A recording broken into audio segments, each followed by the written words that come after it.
We provide you the platform to turn your dreams into reality. Give wings to your aspirations with KR Mangalam University. Thailand और Cambodia कई दिनों तक चली घातक सीमा झड़पों के बाद तत्काल और बिना शर्त सीज फायर पर सहमत हो गए हैं। मलेशियाई प्रधानमंत्री अनवर इब्राहिम ने सोमवार को कहा कि थाईलैंड और कंबोडिया कई दिनों से चल रहे सीमा संघर्ष को खत्म करने के लिए तत्काल और बिना शर्त युद्ध विराम पर सहमत हो गए हैं। यह घटनाक्रम मलेशिया द्वारा थाईलैंड कंबोडिया संघर्ष में मध्यस्थता की पेशकश के बाद सामने आया। इससे पहले अमेरिकी राष्ट्रपति डोनाल्ड ट्रंप ने भी दोनों देशों की युद्ध को रोकने के लिए मध्यस्थता की पेशकश की थी, जिसे थाईलैंड ने इनकार कर दिया था। इसके अलावा चीन की तरफ से भी इस युद्ध को रुकवाने के लिए मध्यस्थता की पेशकश की गई थी, लेकिन थाईलैंड की प्रधानमंत्री ने साफ कहा कि यह हमारा अंदरूनी मामला है और हम आपस में निपट लेंगे।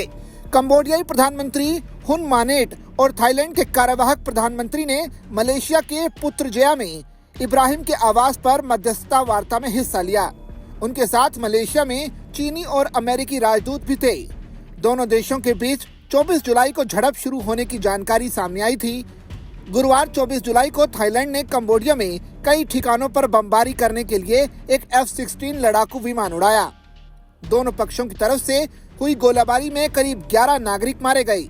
इसी बीच सीमा पर तनाव दक्षिण पूर्व एशियाई देशों के बीच एक दुर्लभ सशस्त्र संघर्ष में बदल गया। दोनों देशों ने अपनी 817 किलोमीटर लंबी जमीनी सीमा पर भारी तोपखाने की बमबारी और हवाई थाई हमलों से इसे और भी बढ़ा दिया था। दोनों पक्षों ने एक दूसरे पर इस झड़प को शुरू करने का आरोप लगाया, जिसमें कम से कम 35 लोग मारे गए और दोनों पक्षों के 2,60,000 से ज्यादा लोग विस्थापित हुए। दोनों देशों ने अपने राजदूतों को वापस बुला लिया और थाईलैंड ने कंबोडिया के साथ सभी सीमाएं बंद कर दी। कंबोडिया ने नागरिक ठिकानों पर गोलीबारी के थाईलैंड के आरोपों का कड़ा खंडन किया और कहा कि थाईलैंड ने निर्दोष लोगों की जान जोखिम में डाली।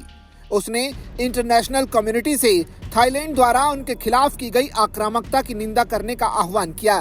थाईलैंड और कंबोडिया अपनी 817 किलोमीटर लंबी भूमि सीमा पर अनिर्धारित बिंदुओं को लेकर दशकों से विवाद में रही हैं, जिसमें प्राचीन हिंदू मंदिर ता मोआन थोम और 11वीं शताब्दी के प्रीविहियर का स्वामित्व मुख्य विवाद रहा है। प्रीविहियर को 1962 में इंटरनेशनल कोर्ट द्वारा कंबोडिया को प्रदान किया गया था, लेकिन 2008 में तनाव बढ़ गया जब कंबोडिया ने इसे यूनेस्को विश्व धरोहर स्थल के रूप में सूचीबद्ध करने का प्रयास किया और कई साल तक चली झड़पों में करीब 1 दर्जन लोगों की मौत हो गई। जून में कंबोडिया ने कहा कि उसने वर्ल्ड कोर्ट से थाईलैंड के साथ अपने विवादों को सुलझाने का अनुरोध किया है, जबकि थाईलैंड का कहना है कि उसने कभी भी कोर्ट के अधिकार क्षेत्र को मान्यता नहीं दी है और वो द्विपक्षीय नजरिए को प्राथमिकता देता है।